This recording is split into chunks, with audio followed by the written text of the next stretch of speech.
Gufasha ni ibintu bituzanira imigisha mu buzima bwacu bwa buri munsi, ariko sinabura kukubwira kandi yuko hari abantu Bibiliya itubuza guha ubufasha cyangwa se itubuza gufasha, kuko aba bantu nubafasha imigisha yawe izaburizwamo cyangwa ibe yahagarara ku bwa bano bantu. Bibiliya itubwira neza yuko iyo ufashije aba bantu muri makeya uba ubashyigikiye no mu byo barimo cyangwa se no mu nzira bahisemo, kuko urabizi gukorera Imana ni amahitamo y'umuntu, ntabwo ari ibintu ahatirwa cyangwa nta tegeko hano ku isi riguhanira kuba wakorera Imana cyangwa wakorera Satani, ahubwo aya ngaya aba ari amahitamo y'umutimanama wawe, uhitamo inzira nziza cyangwa ugahitamo inzira mbi. Aba bantu rero Bibiliya itubwira yuko iyo ubahaye ubufasha cyangwa se iyo ubasapotinze n'ubundi uba ubashyigikiye no mu nzira barimo, uba ubabwiye ngo mukomeze mwikorere gutya. Aba ngaba nubafasha n'iki kizakubaho igihe wabahaye ubufasha? Igihe wabahaye ubufasha Bibiliya itubwira yuko uzaba ubashyigikiye cyangwa se uzaba uburijemo imigisha yawe, yewe hazabaho no gukereza bimwe mu byo wari kuzabona nk'umusaruro cyangwa se mu byo wari witeze nk'umusaruro kuri wowe. Reka turebane rero aba bantu bagera kuri 7 Bibiliya itubuza kuba twaha ubufasha. Twifashishe imirongo tugenda dusanga muri Bibiliya yagiye yandikwa itubuza kuba twashyigikira bano bantu cyangwa se itubuza kuba twabajya inyuma, yewe ikubuza kuba wamuha ubufasha nubwo yaba bukeneye, ubibona cyane yuko ubwo bufasha bukenewe kuko kuri uwo muntu, ariko ukagendera ku itegeko rya Bibiliya cyangwa se ukubahiriza ukanumvira ibyo Bibiliya igutegeka gukora igihe uhuye n'umuntu ukeneye ubufasha kandi ubona uwo muntu ameze nk'uwo Bibiliya n'ubundi ikubuza gufasha.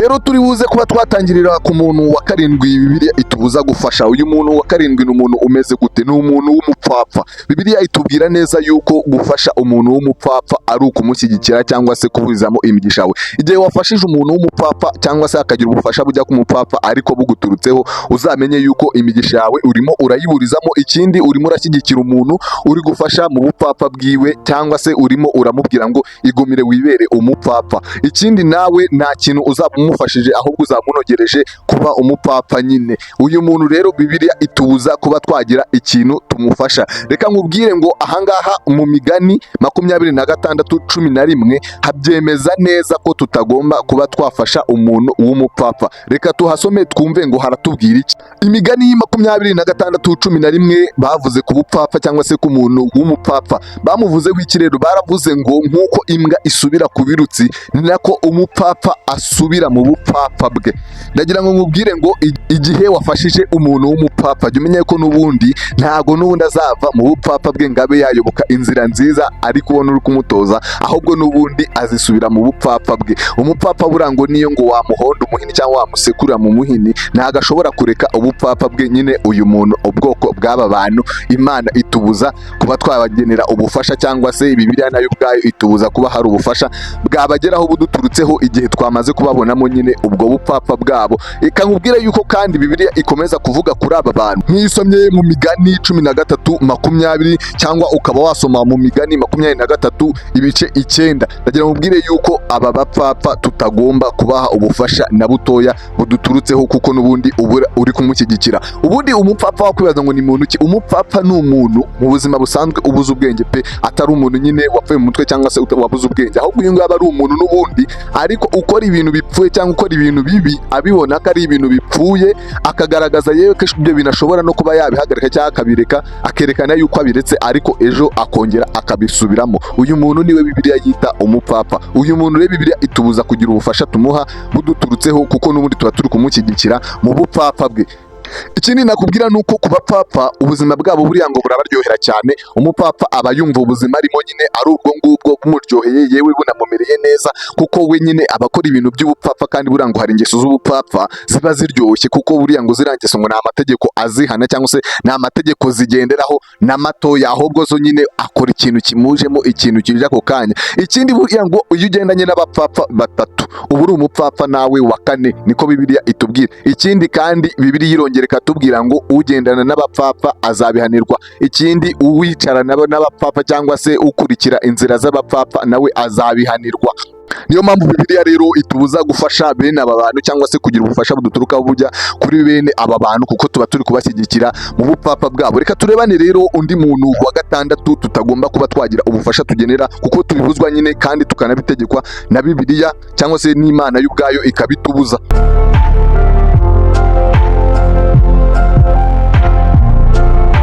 turifashisha Bibiliya kugira ngo tube twabasha gusobanura aba bantu n'ubundi Bibiliya tubuza kuba twagira ubufasha tubagenera. Aba bantu Imana yatubujije kugira ubufasha tubagenera, kuko nyine ubafasha n'ubundi imigisha yawe ikaburizwamo, ugasanga hari imigisha yawe baguhagarikiye. Reka nkubwire ngo ku mwanya wa 6 turahasanga abanebwe. Aba ngaba Bibiliya ibavugaho iki rero? Mu Migani 10:4 haranditse ngo ukoresha ukuboko kudeha azakena, ariko ukoresha ukuboko k'umwete azakira cyangwa se azakurizamo ubukire. Nyine ni ukuvuga ngo ukuboko kwadeshye cyangwa ukuboko k'umunyamwete kuzakurizamo ubukire, ariko ukuboko k'umunebwe ko kuzakena. Urumva yuko abangaba rwose nta kabuza iherezo ryabo rimeze nk'iryashyizweho. Niba uzi yuko ufite akaboko karinebwa cyangwa se utagira umwete, rwose menya aha hantu uri kandi ahantu uri kubarizwa, kandi unamenye ko Bibiliya ibuza kugira ubufasha buturuka ku bantu b'abanyamwete bujya ku muntu w'umunebwe, kuko ibi ngibi rwose bihagarika imigisha imwe n'imwe. Imigani 6 ni iki rero? Ivuga kuri bano bantu b'abanebwe. Imigani 6 ivuga ku banebwe, ikabavuga yuko ibabaza muti muzasinzira mugeze ryari mwa munyabutemwe, cyangwa se uzakanguka ryari wa munyabutewe. Imigani 6:9 ni uko nguko ibaza umuntu w'umunebwe cyangwa se umuntu w'intege nkeya cyane. Irakubaza ngo uzasinzira ugeze ryari, uzakanguka ryari wa munyabute. Aba bantu rero Bibiliya itubuza kugira ibintu twabagenera cyangwa se ubufasha twabagenera, kuko tuba turi kubashyigikira mu bunebwe bwabo, cyangwa se uri kubabwira ngo n'ubundi mwigumire gutyo, mwigumire, kuko bano bantu akenshi na kenshi baba bumva yuko n'ubundi kubafasha ibi bintu uri kubafasha ari ibintu bagombaga, cyangwa se ari ibintu wagombaga n'ubundi kubakorera. Ntibumve yuko n'ubundi ibi bintu ubakoreye bagomba kugenda bakabikoresha, cyangwa se n'ejo bazabe babibyaza ibindi. Muzi ya nkuru y'abantu bahawe itaranu. Abantu bahawe itaranu, iyi nkuru murayizi cyane. Hari uwagiye azibyaza izindi, hari uwagiye muri dukeya bamuhaye natwa dukura mutundi, hari noneho n'undi wagiye bamuhaye arayitaba. Shebuja aje aramubwira ati bimeze bitatu bimeze bite, buri wese naromete ibye. Ariko wa undi wagiye kayitaba w'umunebwe yaraje aravuga ati databuja, nari nzi yuko musaruro aho mutabye mukagosora ibyo mutahunitse, atariko naragiye ndayitaba, ngiyi itarano yanyu ndayibasubije. Aba bantu rero Imana ibanga urunuka, kuko na shebuja aba bantu yarabashimiye, babiri bakoze neza barahembwa. Ariko ndagira ngo mbwire ngo umunebwe muri we yaravuze ati uyu nguyu akwiye kujugunywa, uyu nguyu nta kintu kirimo rwose. Abantu b'abanebwe abangaba nabo Bibiliya itubuza kugira ubufasha tubagenera, kuko aba bantu iyo ubafashije imigisha yawe irahagarikwa, cyangwa se aba bantu nanone kubafasha usanga bihagarika imigisha imwe n'imwe. Ikindi ukaba wifatanyije nabo mu nzira barimo, cyangwa se ukaba ubashyigikiye muri ayo mafuti yabo, nyine muri ubwo bunebwe bwabo.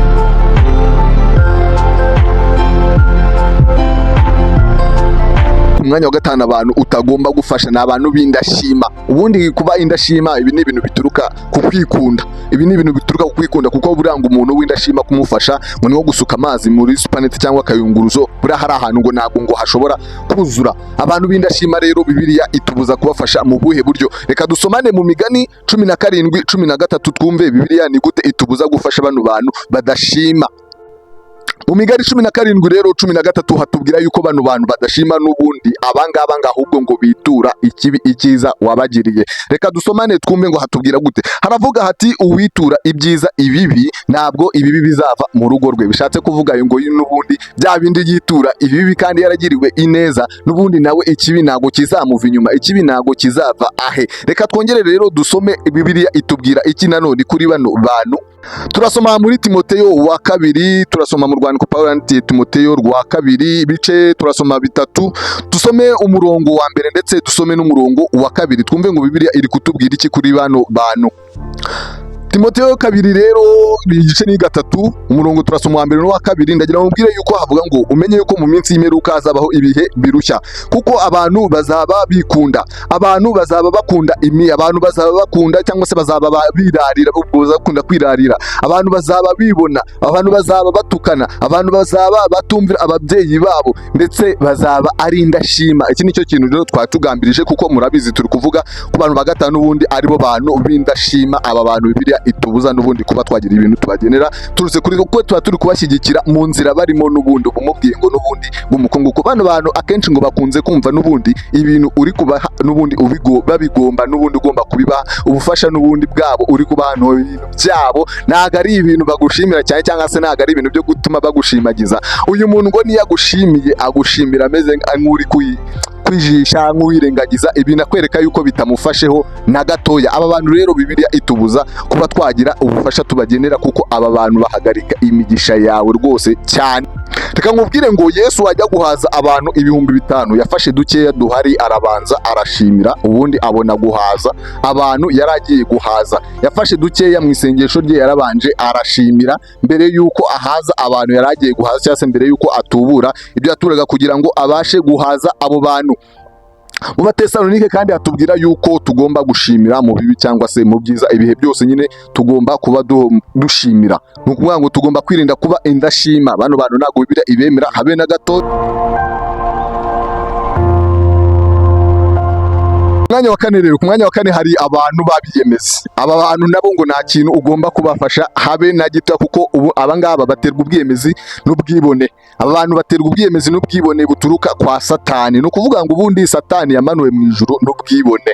Satani ikintu yakoze kibi cya mbere n'ubwibone, n'ukwigereranya, n'ubwiyemezi. Aba bantu rero mu Migani 16:18 naho hatubuza kugira ikintu tugomba gushyigikira aba bantu kuko ubu uri kubafasha mu bwibone bwabo, mu bwiyemezi bwabo. Buriya ubwibone ni ikintu Imana yanga urunuka. Iri ni ikosa rikomeye cyane, ni icyaha gikomeye cyane. Nunabyisangamo nyamuneka jya wibuka kwikutaye cyangwa se wibuke guca bugufi. Ibi ni ibintu bitari byiza. Reka dusome rero mu Migani 16:18 twumve ikintu Bibiliya itubwira kuri aba bantu tutagomba kuba twagira ikintu tubashyigikira na gitoya kuko tuba turi kubafasha mu nzira mbi bahisemo. Imigani 16:18 rero haratubwira ngo kwibona kubanziriza kugwa, ubwibone bubanziriza kugwa. Nubona ufite ubwibone cyangwa se ukabona umuntu n'ubundi ufite ubwibone niyo yaba akeneye ubufasha gute, wowe uzamenye icyo Bibiliya ikubwira, ukurikize amategeko yewe unumvire Bibiliya ikintu ikubwira. Uriya muntu mbere yuko agira buriya bwibone n'ubwemezi muri we n'ubundi aba yaramaze gutakaza ibyizerwa cyane ndetse ibintu by'agakiza byaramaze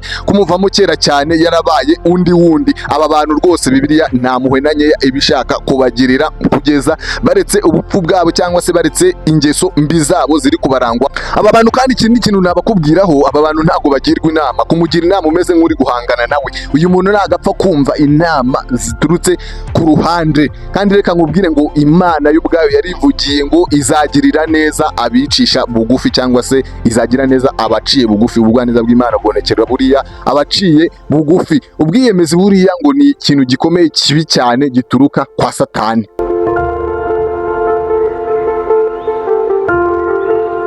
Abandi bantu rero ba gatatu n'ubundi utagomba kugenera ubufasha bwe kuko Bibiliya irabikubuza cyane, abantu b'abakobanyi. Imigani itubwira yuko tutagomba kwicarana n'abakobanyi, tutagomba kugendana n'abakobanyi. Abangaba n'ubundi kubashyigikira uri nkabo cyangwa se uri kubafasha muri iyo nzira mbi aba bantu baba barahisemo. Ugomba rero kubyirinda cyane cyangwa se ukumvira Bibiliya, ukumva icyo Bibiliya igutegeka, ukumva icyo Bibiliya ikubwira gukora, ukirinda kuba cyane washyigikira aba bantu b'abakobanyi kuko ntago Bibiliya ibishima, nta nubwo yewe Imana ibishima. Abangaba kuba ubufasha n'ubundi ni ugufatanya nabo cyangwa se ni ukubashyigikira, ni ukubabwira ngo mukomeze inzira mwatangiye cyangwa se n'ubundi ukaba naminduka uri kubagaragariza. Kandi abantu baba bakeneye guhinduka cyane rwose, inzira baba barimo ni mbi cyane. Nanone kandi mu Migani 6:16 kugera kuri 18 hari ikintu hatubwira kuri bano bantu. Reka dusome Imigani 6:16 kugera kuri 18 haratubwira hati hariho ibintu 6 yewe 7 Uwiteka yanga yewe anazira n'urunuka: amaso y'ubwibone, ururimi rubeshya, amaboko avusha amaraso y'utariho urubanza, umutima ugambirira ikibi, amaguru yiwihutira kugeza cyase kuvuga gusoza urugendo rw'urugomo. Aba bantu ndagira ngo mbwire ngo Uwiteka abanga urunuka. Ibi bintu bigera kuri 6 cyangwa 7 Uwiteka abyanga urunuka, yewe aranabizira, azabiduhanira. Reka nkubwire ngo nuramuka rero uri guha ubufasha bano bantu, ndakubwiye yuko uzaba uri kubafasha n'ubundi. Aba bantu rero b'abakobanyi Bibiliya itubuza kubashyigikira cyane, ndetse itubuza no kugendana nabo no kwicarana nabo, yewe no kugira bimwe mu bikorwa tuba twabagenera, kuko aba bantu bahagarika imigisha, yewe batuma usa nabo kandi mu by'ukuri utari nkabo. Ibi bintu rero Bibiliya iratuza cyane. Katunyarukire rero ku mwanya wa kabiri mubona gutegura. Umwanya wa kabiri rero, abandi bantu Bibiliya itubuza kuba twagira ikintu tubagenera. Abangaba bo ubite ababeshyi. Umwanya wa kabiri tuhasanga abantu b'ababeshyi. Abangaba buriya ngo bagusaba ubufasha atari uko babukeneye cyane, cyangwa se atari uko ubwo bufasha mu by'ukuri ari ingenzi cyane, ahubwo ugasanga kenshi bakunze kubugusaba cyangwa se bakuzaho ari uko bagufata nk'insina ngufiya, cyangwa se nyine babona uri aho ngaho ukunze kwigirira impuhwe n'ubundi ukunze kwigirira umutima mwiza, bakagufatiranya nyine nuko nguko uteye, ugasanga barimo baragusikora, barimo barakubeshya, barimo barakubwira ibintu bitari kujyana, ariko mu by'ukuri ugasanga bari kukwifatira bakagusaba ibintu byerekeranye n'ubufasha. Abangaba ntukajya ugira ikintu ubagenera, kuko uko ubafasha n'ubundi uba urimo urabafasha no kubashyigikira muri ya nzira n'ubundi barimo y'ububeshyi. Ndagira ngo ubwire ngo abangaba mu Migani 12:22 Bibiliya itubuza kugira ikintu tugenera bano bantu b'ababeshyi. Abantu b'ababeshyi bafatwa nk'abesikoro. Abangaba bagusaba ubufasha atari uko ubwo bufasha ari ingenzi cyane kuri bo cyangwa se ari iki, ahubwo baba bagusuzugura, bagufata nk'insina ngufi. Abantu nk'abo ngabo rwose ntabwo buba bukenewe kuri bo cyane, kuko buhagarika imigisha yawe imwe n'imwe. Reka dusome rero mu Migani twumve ikintu aba bantu Bibiliya ibatubuzaho. Bibiliya yera mu Migani 12:22 haravuga ngo ururimi rubeshya ni ikizira k'Uwiteka, ahubwo anezezwa n'abakora iby'ukuri. Abo bantu rwose nakubwiye babeshyi kuri kabiri, nakubwiye yuko aba bantu Bibiliya itatubwira yuko tubashyigikiye. Aba bantu rwose Bibiliya ibanga urunuka, Imana ibanga urunuka, Bibiliya irabatuza. Nta bufasha bugomba kuduturukaho bujya kuri bano bantu, na Bibiliya irabikwibwiriyeyo ubwabo. Impamvu utagomba no kugira ikintu ugenera aba bantu, ndagira ngo ubwire yuko aba bantu buriya iyo bakora biriya bintu byerekeranye no kubeshya, cyangwa se iyo bakora ingeso z'ububeshyi, baba batera akarenge mu ka Satani. Buriya ngo Satani rero ngo niwe mubeshyi wa mbere waba warabayeho. Satani ni umubeshyi ku buryo bukomeye. Aba bantu ikindi bagira akarimi karyoshye. Ababeshyi bagira akarimi karyoshye cyane, ku buryo nyine bakuryoshya n'ubundi bikarangira niba ufite intege nkeya, bikarangira icyo bagushakagaho n'ubundi bakikubonyeho, nyine barakuryoshya mpaka ikintu bagushakaho bakigukuyeho ntabwo ushobora kibima, kereka ubwawe rero wifatiye umwanzuro, cyangwa se ugakurikiza ibyo Bibiliya igusaba, cyangwa se ugakurikiza amategeko ya Bibiliya,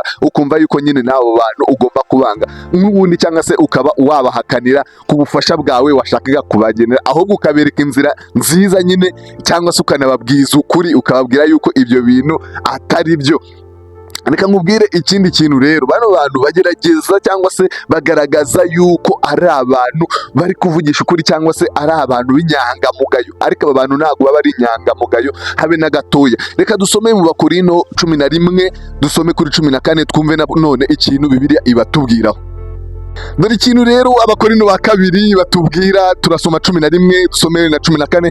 Ndagira ngo ubwire yuko ikintu Bibiliya itubwira kuri 14 haranditse ngo kandi ibyo si igitangaza, kuko na Satani ubwe ajya abasha kwihindura marayika w'umucyo. Ariko mu by'ukuri ari Satani nyine, ntabwo kwihindura marayika biba byakuyeho ubusatani bwiwe, abakiri wa wundi. Ni nayo mpamvu n'aba bantu rero babeshyi nabo, nubwo ashobora kuza akakuryoshya n'akarimi ke keza, abakiri wa wundi mu by'ukuri nta muri na nyira Bibiliya bano bantu ibi bafitiye. Ugomba gusubizayo, cyangwa se ugomba gusigasira imigisha yawe, ukayirinda ku buryo bukomeye cyane, wirinda aba bantu, cyangwa se ubagendera kure, cyangwa se utagomba kumvira ibyabo byose ngo wite ku karimi kabo karyoshye, ahubwo ugasanga uri kubyitaho, ugasanga uhagaritse imigisha yawe. Gufasha bano bantu nta tegeko rishobora kuguhana ngo nibafashije, ahubwo jya wumva icyo Bibiliya ikwigisha, ukurikize amategeko ya Bibiliya.